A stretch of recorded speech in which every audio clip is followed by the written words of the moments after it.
What's up, Grummies? Welcome to AROYA Office Hours, your source for free cannabis cultivation education. I am your moderator, Kaisha, and we are on episode 119. Shout out to our live viewers on YouTube and Instagram, and to everyone tapping in on Spotify, Apple Music, YouTube, or wherever you listen to your podcasts. Thank you so much for your support. And if you like the pod, please do drop us a review. We really appreciate your feedback. Jason and Cian, good to be back in studio with you guys. How are you? Doing awesome.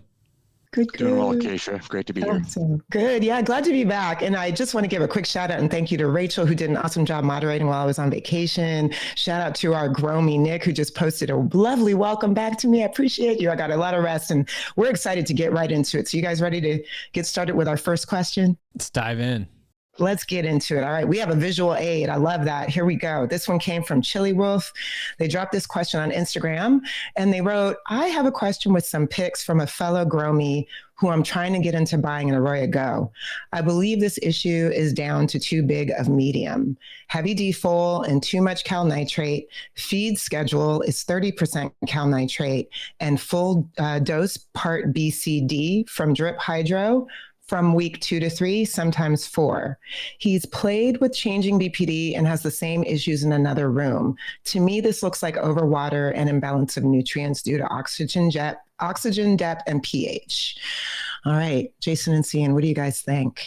Yeah, great question here. I mean, he's got quite a few different aspects that he's trying to dig into. For me, I guess it would be identifying, all right, what is the characteristic that's not ideal in that circumstance? As far as too large a media, that's one of those things that should be fairly reasonable to identify.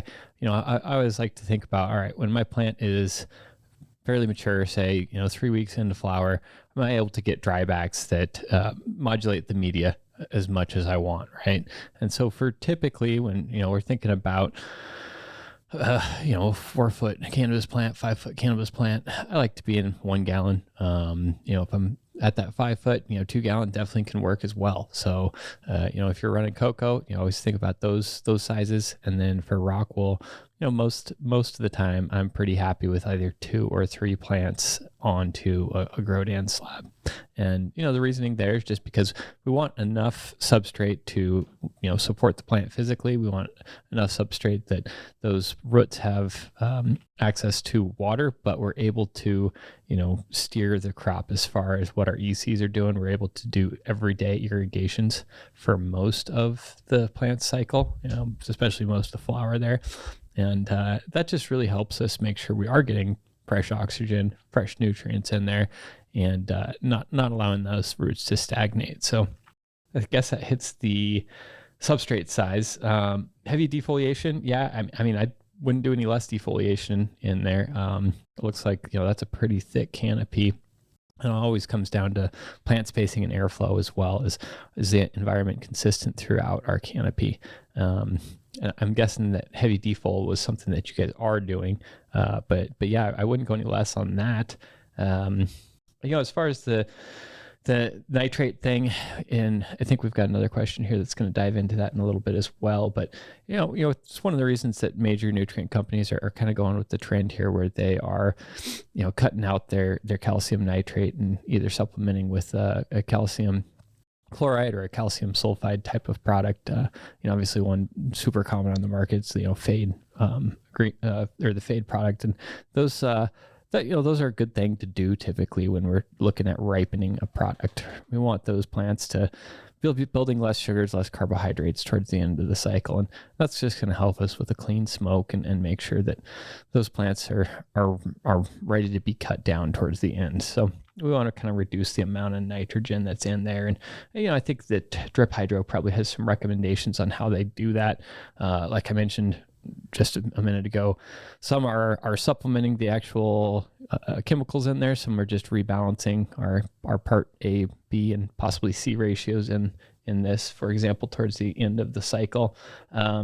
He's played with VPD. VPD is usually a fairly easy one for recommendations, just because those curves for somatal conductance, our transpiration rates are pretty easy to predict as far as their relationship to VPD. And typically, I always like to have a VPD around 1 for the beginning of flower, say first 2 weeks or so. And then, the rest of flower, I like to be about 1.2. Obviously, if I do have mold and mildew concerns, we'll up that to like 1.4 towards the end, just to help reduce those chances of crop loss. As far as, if it looks like an imbalance of nutrients due to oxygen depletion and pH, yes. So, that can come back to, actually oxygen depletion could come back to root zone size, that substrate size, excuse me. If it's too large, sometimes you just not get enough irrigations in there to supply good oxygen. As far as, other ways to get oxygen in there is just ensuring that our tank temperatures or our water input is, at a reasonably cool temperature. I like to be around 66, 67. The cooler that our liquid is, the cooler that our fertigation is, the higher the solubility of gases are in there. So that'll help get us oxygen. Things like air stones or bubblers in there, making sure that our fertigation is well mixed and well aerated is a good way to do it. And then also, some type of hyperchlorous injection is a good way to also increase the amount of dissolved oxygen in fertigation. pH obviously should be something that I like to check at least 3 times a week during the flower cycle. Mostly there, I'm just looking to make sure that it's not doing anything too weird, because that is a great indicator of nutrient imbalance. If we see those pHs rise or lower too much coming in the runoff, then we know that the plant is selectively feeding on certain chemicals in our nutrient supply. So that is a great indicator of it. As far as, which nutrients, then your pH isn't going to exactly tell you that. A lot of times you have to go out and get a leaf tissue or sap analysis in order to really diagnose what specific ions or cations are being eaten up more than the other and causing that pH imbalance. You really touched on every single major point in that question, and you did it beautifully. Every time I thought I had something to add to that statement, you immediately jumped right into the next point. I was just going to say that, it seems like you identified on your own all of the major pieces of that puzzle correctly. And, if your media is too big, you may be holding too much water saturation and not being able to uptake nutrients the way you want to and dry back the way you want to, like Jason was referring. If you are watching those pH concentrations and they are raising or lowering, you have some indications on, your plants wanting to uptake some nutrients versus others in. I really agree with Jason, though. You shouldn't go less on that defoliation. I think that what you did there was entirely appropriate, and the range of what plants can come back from with beautiful results in defoliation, if there's just one major event, can really be pretty broad, and you fall right in the center of that spectrum. And I would definitely say that going less on the defoliation would probably have been more of an issue in terms of your plant's ability to uptake nutrients and use its supply adequately. Yeah, and one of the cool parts here about if substrate size is the issue, it's pretty easy one to fix, right? Obviously, this round you're not going to get to do anything about it, but next round, just probably drop that down if that tends to be the issue. Dang, thank you guys both for both of your insights. And actually, we got a response here from, I think, the original poster they wrote. Thanks for the answer, Jason. It's the weird clawing he starts getting at day 21 after a defol at day 16. And I think it looks like he dropped some more pics. We'll see if we can get those on the screen share. But they also wrote, I think he's feeding too much, too fast, getting runoff from channeling, etc. Yeah, that definitely could happen. If he gets AROYA Go, it's going to be way easier for him to take a look at how he can reduce how much total irrigation that he's applying in there. And that'll help him, one, reduce how much nutrient he's adding. He can still probably get some good stacking, and then also, reduce some of the amount of runoff. And then, he can watch his low water contents to make sure or try to do his best to avoid channeling. Wonderful. All right. Thank you guys so much for your insights into that. Thank you to the Grow Me for asking the question. If we can, we'll get those pictures up and see if we can bring the topic back up. But appreciate you. Wonderful. We're going to keep it moving. And Jason, since you referenced this question, let's get into this one from Raphael. He wrote in, how do you work the nitrogen through the end of flower? How early do you start removing it and how low do you go? And what about calcium, since most nitrogen comes from calcium nitrate? What do you guys think? Yeah. So, when we're thinking about the plant's needs, when we look at the different component elements to how the plant grows, nitrogen is usually going to be helping it build leafy material, basically get its good infrastructure going. And so obviously almost every nutrient brand that I've worked with out there currently has at least their veg and their bloom as separate formulations. And a lot of times really the only difference between those two is the amount of nitrogen that is in there.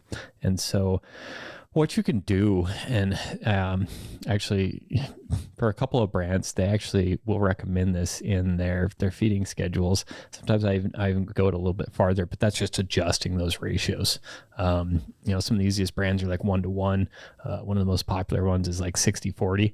And a lot of times for that 60-40 brand, I like to go to 70-30 by about week 3 or 4. I like to be at 70-30 already, which is reducing our amount of nitrogen. So kind of just, staging it a little bit. And then typically for either the last 3 or 4 weeks, I'll start to supplement that with a calcium chloride in order to drop the amount of nitrogen completely out.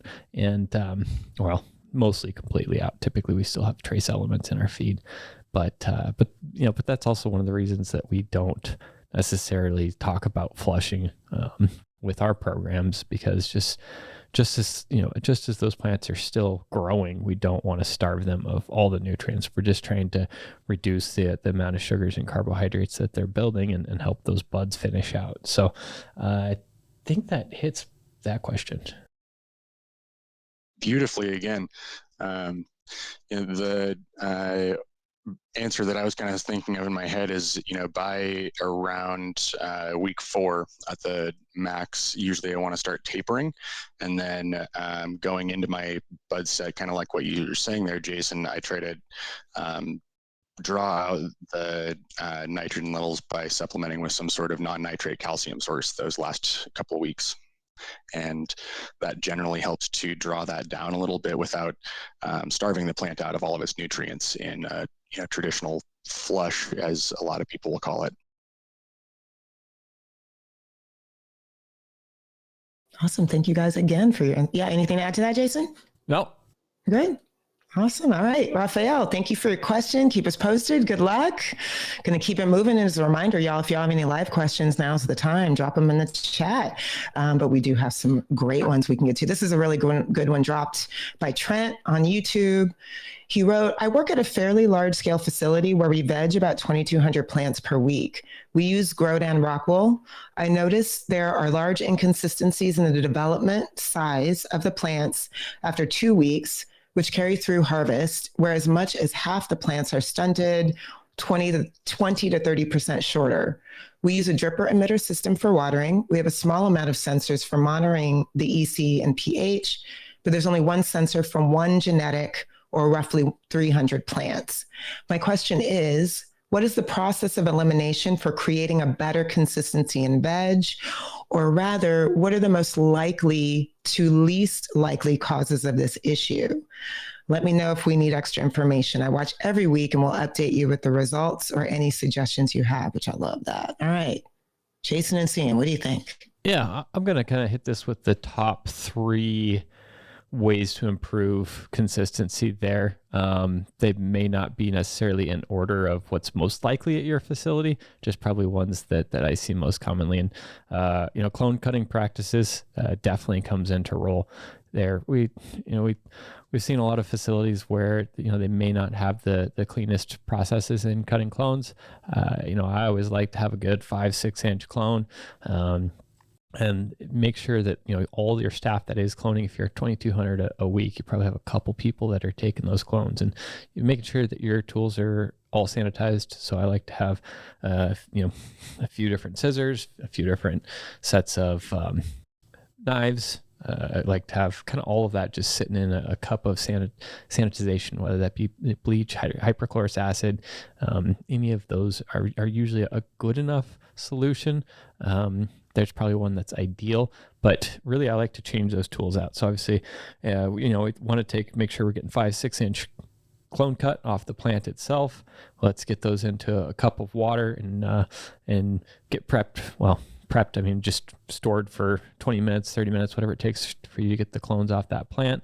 And then make sure you're getting a good, nice 45-degree razor cut on there. I personally haven't seen a lot of huge differences in clipping the ends of the leaves. Either if you are doing it, then do it with all of them. If you're not doing it, then don't do it at all. I'd probably lean on doing it just because it seems to be the most popular practice in the industry. And next up, probably making sure that the substrate that you're going into is been wet up as uniformly as possible. So that can definitely cause some distinct differences in how quickly plants root. You know, we want to make sure that rock wool has all been fully saturated, but may not necessarily be at saturation point when we plug our clones into our plants. You know, making sure that you are using a fresh anodol butyric acid probably as your rooting agent, you know, whether that be Clone X is one of the most popular in the market or other suppliers. Make sure that, you know, you're using pretty fresh stuff. If you do buy it in bulk, you know, I try not to have that stuff too much older than maybe a month or two old when I am using it. So maybe don't buy in too big a bulk, but at 2,200 plants a week, you probably are going to be buying in bulk in some degree. Yeah, so let's see, as far as making sure that substrate's wet up. So, you know, for those type of things, I like to make sure that I have it submerged in water for at least an hour. You know, that sometimes can be a logistics issue, but for me, it's just so important to establish that, rule that out as a possible case of uniformity issues. And then another one might actually be, you know, something like a virus in there. And if you are seeing, you know, 20 to 30% significantly stunted for the entire run, there is a chance that hop latent could be in there. If you're doing testing and that's not the case, then you might, you know, move forward. Another possible chance is just environmental and lighting uniformity in there. So making sure that those plants don't have some relationship to environmental microclimates, and making sure you have CO2 availability in there. All of those can cause some stunting or lack of uniformity, if you will. So those are the places that I would look probably first. You know, the chances that your EC or pH is different amongst the emitters, not likely, but you always will want to be making sure that your emitters are exhibiting the same flow rates, because just as different water levels in our substrate when we start, if our drippers have different rates, it's going to be hard to keep up with all the plants at the same amount. So after each run, I like to, you know, put some clear solo cups around, put my drippers in them and do some irrigations and just give a quick visual and see if anything is real low. That's exactly what I was going to add, Jason. I was just going to say, you know, the biggest differences in plant size and rock wool that I've ever experienced are from your first suggestion there at propagation. If my plants do not get good rooting right off the start and are not uniformly sized right off the start, I will not have a uniformly strong canopy and canopy height across my room. And then the other big one that I've seen is, you know, if you forget to go out and do that field test of your irrigation drip system and make sure that your irrigation system is running cleanly and that all of your drippers are emitting the right amount of water, that can really, really quickly lead to those types of inconsistencies that you're talking about. Awesome, you guys. Thank you. And actually in our YouTube here, there's a little conversation going on around different insights into different substrates. So love the resource sharing on top of that. And also Trent, thank you so much for the question. We love that you're going to keep us posted on your progress. So let us know what's going on next week. All right, we're going to keep it moving. We got a live question here on Instagram. This came from Dat Raptor. They posted, You guys say more light equals more yield. We got 2.8 per light with 3-year-old Gavita HPS, only 750 to 800 PPFD, high quality. What's the trade-off, perhaps? Quality with lower PPFD versus yield with higher PPFD. Thoughts? Yeah. I mean, hopefully with your 3-year-old Gavita HPSs, you've been changing the bulbs out, but maybe if you're at 750, 800, you haven't.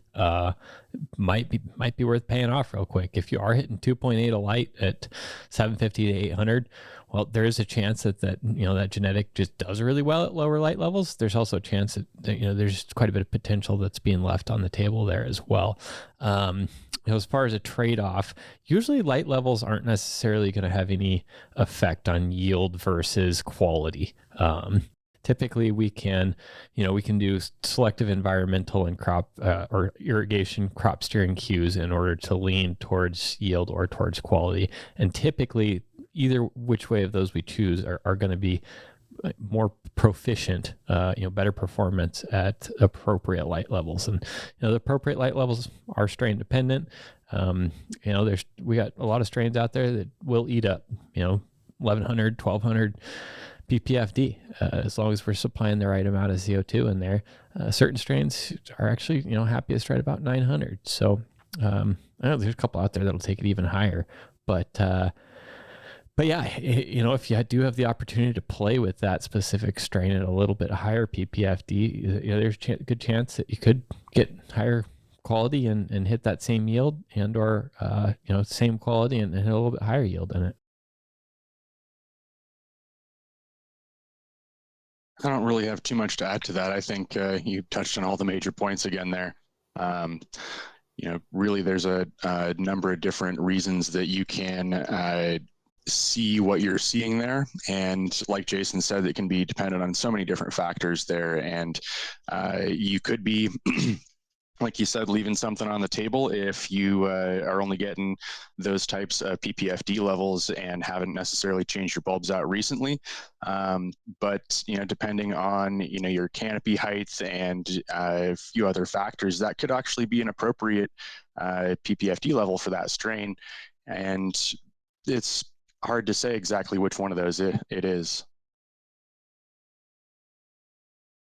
Fantastic. Dat Raptor, you heard it. Let us know what's going on. Good luck.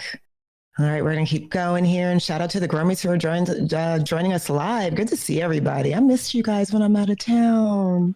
Okay, we got this question. Justin posted it on YouTube. He wrote, so I'm towards the end of flower and I'm trying to create feminine seeds for my favorite strand. I was able to germinate the only seed I have left and successfully pollinate some of the buds. I have no problem with revegging, but will the seeds finish? Also, how do I create an environment suitable for seed ripening? Should I start feeding more nitrogen and increase the humidity? One last thing. I'm starting to see seeds pop out of the calyxes, but they are still green. If I re-veg, will the seeds continue to ripen? Okay, I've been waiting to ask that. That's Roya. Yeah. What do you guys think? No, that's awesome. Pretty cool that you were able to keep that genetic rocking and rolling. There is a good chance that you can get those seeds to ripen up, to be ready if you've got enough time. That's basically what's going to happen there is once that plant is generative, once it's built some seeds, it's going to try and get those seeds to maturity before it's going to get to its own time frame based death, right?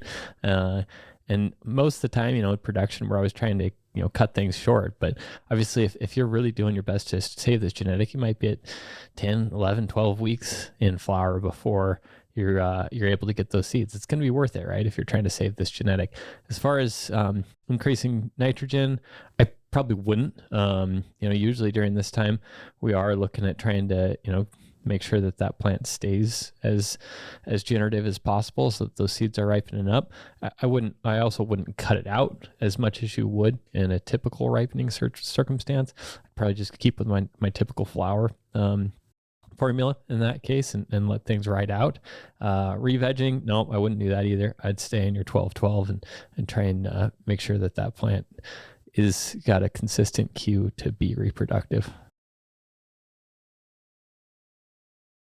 How about you, Cian? Anything to add? You know, that one, I will just say that, revegging has a couple of really specific times where it has helped me, and so many more times where whenever I'm facing a situation of do I reveg or do I not reveg, I've learned the hard way that being able to carry through sometimes nets me those results a little bit easier than having to go back into that reveg, especially if it's already seeded. Like Jason said, that plant is going to try to follow its natural cycle to mortality, and if those seeds are already present, they're going to mature on the plant. All right, right on. Thank you, guys. Okay. Thank you for that question, Justin. And it started a discussion on the chat here over strain versus strand versus varietal. I love that. That conversation continues. I've heard cultivar, so many different names. But yes, thanks y'all for that. And then we got Seth in YouTube chat. So anybody that's chiming in on YouTube, you might be hearing a response from the man himself. So I love that. Look at us. We're multimedia. Okay, moving on. We got this question from Mighty Mouse. They're wondering what your take is on infrared, especially as it pertains to security cameras. I haven't been able to find any real science on this issue, just general bro science. I have also seen it mentioned that infrared can even force plants to go into sleep mode faster. What do you guys think? Yeah, so hopefully I'm not too bro science on this, but I did quite a bit of research on it. Just happens I was in charge of the security systems there at one of our grow facilities. And I was always worried about infrared, and I ended up looking at it, and there are different security cameras at different levels of infrared that they're utilizing. And so, to be specific, I guess I'll pull up one of our fun old charts that you guys have probably seen too many times here on the show, but since I do love light and I love spectrum, let's go photosynthesis spectrum in Google, and hopefully this one will pull up some of those cool far red reactors like phytochromes.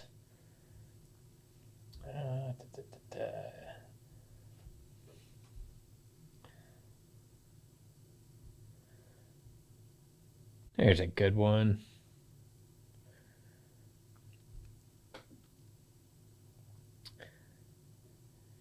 I love it when Jason's nerding out over lighting. All right. I was going to say, this is definitely one I don't have a whole lot of scientific, evidence in one direction or the other. And Jason's looking like he is got it pinpointed for you here. Yeah. So the security cameras that I were using, they were, I think, somewhere in the 760, 780 as far as far red, right? So any of the plant's reactions to this is not going to be in our primary photosynthesis elements. So those are chlorophylls A and chlorophyll B. Those are our primary photosynthetic reactors. And when we're looking at things like phytochromes, carotenoids, cryptochromes, those are our secondary metabolites. So they're building on the ATP chain that's already happening with our A and our B. And in this case, if we take a look at where 760, 780, the only thing that is reacting is that phytochrome far red, right? And actually, in most cases, these phytochromes, for this case, a lot of times they're actually increasing the potency, the terpene profiles, the THC, the anthocyanin production, some of the beneficial characteristics of our plant. So as far as, is this an issue during the day? Absolutely not. And when we look at the actual, the total levels of it, the number of photons that are hitting, PPFD and intensity, whatever, at that selected spectrum, or at that selected wavelength, it's very, very small. So the amount of change there is not going to be beneficial to a huge degree. It's also not going to hurt us at all. As far as what that is doing at night, that's the discussion out there. That reason I start out with the caveat of too much bro science, because I don't necessarily know what it's doing to those plants at night. If our primary metabolites, our primary photosynthetic agents aren't active, is our secondary metabolites doing anything? Not likely, but I can't put it out there without some scientific evidence, without some research and some actual field trials as far as what that's doing. That being said, I did mention I did a lot of research on this early on, and there are some cameras out there that are using infrared way out there at 900 nanometer range, and my guess is that when we're way out there, it's not affecting the plants at all. Yeah, I was just going to say that I have heard that above 700 nanometers, it can start potentially influencing the plant to move into a sleep mode more quickly, kind of, pushing it faster into its nighttime cycle, basically. But again, total conjecture there. That is not, that's not me having any sort of actual science to back that up. But it is interesting, and I think that there are some people out there trying to study the effect of whether or not that is having a measurable effect and increase on yields.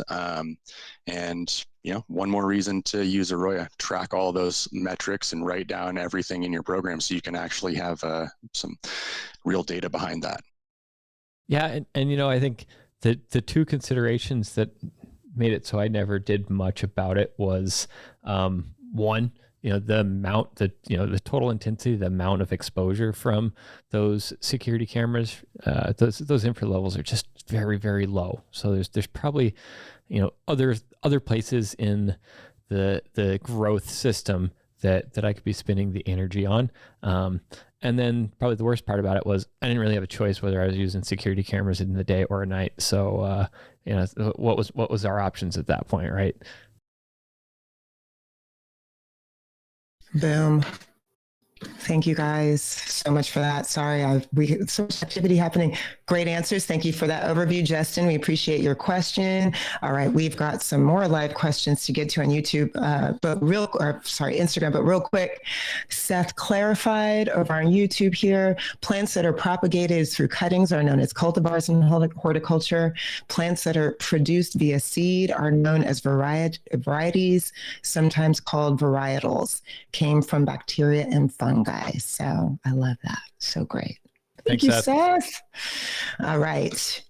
We're going to keep it moving. We got this question on Instagram from Frozen Acres. They are asking, is there an EC that you were looking for at the bottom of the plant versus the top of the canopy? I always worry that I'm not defoliating early enough to activate bud sites.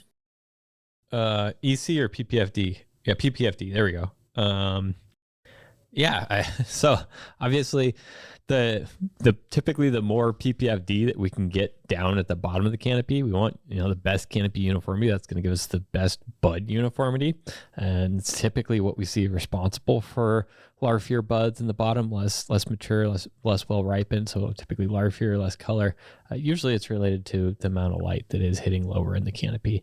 It's one of the reasons we see under canopy lighting becoming kind of a popular trend. It's because it is usually very effective at increasing how much under or lower canopy light that we have. So therefore better canopy uniformity without necessarily a really heavy stripping or defoliating of the plant. Those light levels, like we just mentioned in a question a little bit ago, was typically anywhere from 9 to 12, 13, 1400 for the really heavy plants, but it is strain dependent. There's some strains we'll start to see photo bleaching if we get up above 1000 ppfd. Certain strains start to just not be quite as effective when we go way up there.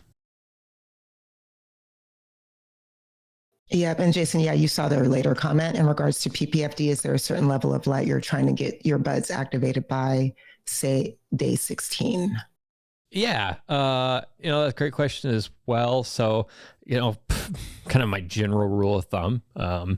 We put those out there just because we got to start somewhere. Like there is differences as far as, all right, what lights we're using and what our strains are preferring, how long we're trying to veg for, that type of stuff. But usually, at the end of veg, so when I'm still in my 18.6 light cycle, I like to try and be up 500 to 600 micromoles for my PPFD. And that lets me get into flower starting at say 700-800 pretty easily, and having a nice happy transfer from 18.6 to 12.12. In that case, if I'm trying to shoot for, let's say I'm trying to shoot for that 1200 mark, I'll usually up say 100 PPFD every 2 or 3 days in order to get to max intensity. Yep, I was going to say the same thing.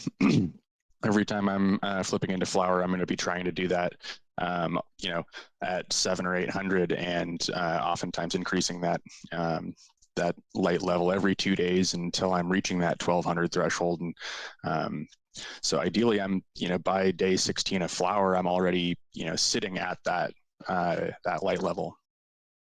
Yeah, and logistically speaking, if you can do 50 PPFD a day while you're increasing, that's great and wonderful too. If you have to go in a 200 PPFD increase, probably not quite as good as a 50 or 100, but hey, depending on your ability to control those lights and set a program that you're going to be able to achieve, I'd way rather be a little bit off and get it done than try to be perfect and screw something up.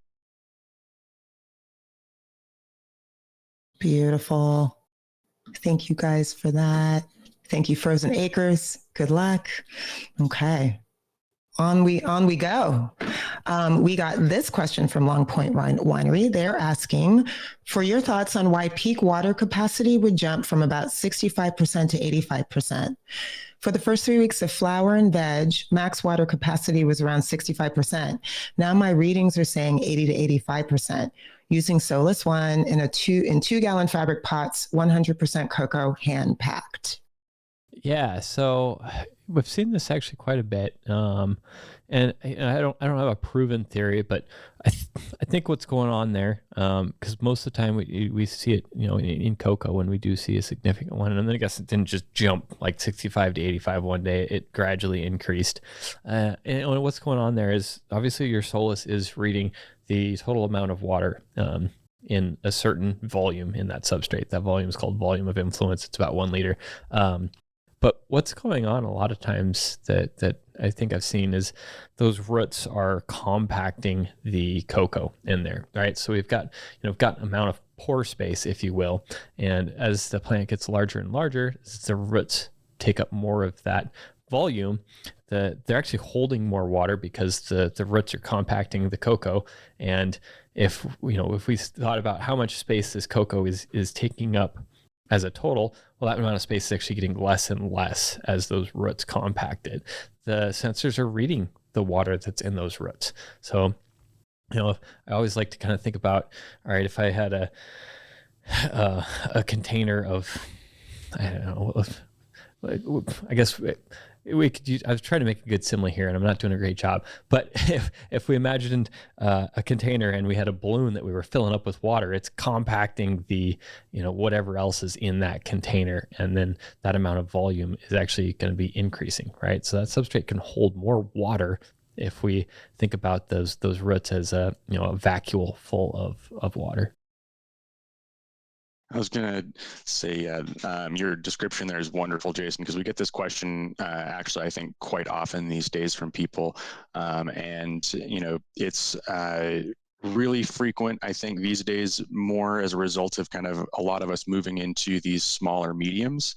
And as the root systems develop really aggressively in these, like 1 gallon cocoa pots or your Hugos for Rockwool, you can kind of think about that root system as starting to take over the total available volume of space. And what once was that full gallon of pore space is being reduced and compacted over time as that cocoa gets pushed into a smaller volume of space, and that sphere of influence hasn't changed, and the sensor, it still thinks that the total volume of water that you're applying to it is the same. So it just thinks you have applied the same volume of water to a smaller amount of space now, which is where you end up getting that high percentage from. Great overview. Thank you guys for that. Long Point Winery, thank you for your question. Let us know if you have any others. And there's a lot of discussion happening in the chat, but you guys, unfortunately, I don't know which answers go into which questions. I'm not going to read them out loud. We're just going to keep on moving. We got some live questions here on YouTube. I'm going to keep this one moving to Mitchell's. They wrote, hey guys, what do you think about CO2 burners versus CO2 tanks? And Mitchell clarified during discussion with one of the Gromies here that they're working with a roughly 1,000 square foot room. Yeah, I mean, if I'm indoor, I'm pretty much always going to go with the tank setup. At some greenhouses where it may not be cost effective to run a tank, sure, I'll do some burners. The tough thing about burners is you don't necessarily have a guarantee as far as what gases are coming off of there. Hopefully, you're getting a nice, clean carbon dioxide burn. It's typically while we always want to see a good blue flame coming out of our injector inside of that thing. If it's old and it gets dirty and you may not be getting as clean a burn, sometimes we'll get things like carbon monoxide, which is definitely not good. It might actually be worse than having it running at all. So for 1,000 foot indoor. Tank. That is the same thing I've heard from lots of people, is just be careful of that carbon monoxide factor as those things start to age and get old, and watch the color of the flames, because you can really easily find yourself in a situation you do not want to be in. Just as an anecdote, one of the people that I've known up in my area that's been growing for a long time, I told our group of friends that he woke up on the floor of his grow room just after going in and going into leaf for an hour, and luckily someone had come in and was like, hey, you what are you all right, you doing okay, like what's going on? And that's that carbon monoxide factor. You burn things indoors, it will off gas some things, and as that starts to age and the system is less efficient at burning, you're going to kind of run the risk of having those carbon monoxide issues and failures, and that's scary. So in any chance that you get to use a system that's run on tanks, I mean, you're going to be safer and better off that way. Although, if you do have to drag them up a hill, I feel for you. Yeah. Either way, you're definitely want to have some way to monitor how much CO2 is in there. I've commonly found that our CO2 burners would blow out, and I didn't necessarily have a great way to monitor CO2 in the beginning, and it was hard to detect when I needed to go relight that. And then, a good example for, I don't know that it would have gone off for any, CO1 carbon monoxide levels, but there's a chance that those CO2 levels were pretty high as well in there, and making sure we're never getting too high, never getting too low with those CO2 levels. I guess it's the gist of my answer. Yeah, I mean, human safety first, y'all. Be safe out there. Okay, I think I've pieced this together. These are comments related to the infrared question. And Seth clarified the plant needs enough nutrition to build tissues, especially chloroplasts inside that tissue that can utilize the incoming light radiation. Bleaching is usually low EC unless the plants are almost touching LEDs. Our Gromy Danny wrote, from what I understand, bleaching is when you have more than 600 ppfd red in your spectrum, like 660 nanometers, or a certain percentage of the spectrum. Maybe can't remember exact details. Bruce Bugby did a study on it for Athena. I think we're big fans of Bruce Bugby. So anything else y'all want to add to that? Yeah, Seth's kind of nailing it as far as a lot of times it is related to EC. There's dozens of instances and facilities I've been in where we just were able to help them tweak the EC up a little bit and reduce how much photo bleaching. That being said, it can just happen when there's just too much light. So when we are that close to, if we are getting really, really close to an LED, there's gonna be too much light. Also been in facilities that didn't have their reflector set up appropriate, and they had a uniformity problem across the canopy. There was some pretty hot spots as far as what PPFD was hitting the canopy. Yep. Cool. All right. Let's see. We got this question on YouTube from Rich. They wrote, I was wondering, what are your thoughts on a foliage spray like Athena Stack Are they worth the extra dime? Any noticeable differences in your experience? Welcome back, Kaisha. Hope I spelled that right. You really did, Rich. I appreciate you and thank you. I'm glad to be back. All right, what do you guys think? Foliage spray. Yeah, foliar sprays can be beneficial. Really it kind of comes down to what is available in the plant's substrate as far as uptake. 'Cause, I mean, that's our main factor of absorption. Obviously, these plants can absorb directly through the stomates. So if we need to supplement something there, a foliar spray can be beneficial. Is it worth the dime? It kind of comes down to how much does it cost to do it, and how much did it improve your overall price or your overall fetching price on that product. Yeah, I was going to say, these types of questions frequently are why we have people that jump on and sign up with us, because they are trying to get some definitive answers for themselves and, understand, did this product I spent money on actually improve my quality or yield, and have some real numbers to back it up. Data makes all the difference. All right, Rick, thank you so much for your question. All right, y'all. Well, we got a few minutes left, but I'm going to ask this one. It might be our last one. We'll see if anything else comes in. But we got this from Super Cottonmouth on Instagram. They wrote, I'm having an issue where my dehues are not keeping up with the set points later in flower. We're dropping down the temperature, and I'm only able to hold around a 1.01 VPD. My question is this: is it more important to drop the temperatures to achieve the purpling and preserve the terps? Or is it more important to have higher VPD if quality and yield are the concern? My market likes tight, rock hard nugs with a loud nose. Yeah, this is one of those tough questions where limitation at the facility can put you in a between a rock and a hard place. If we want to think about what your options there are, obviously you've kind of defined them.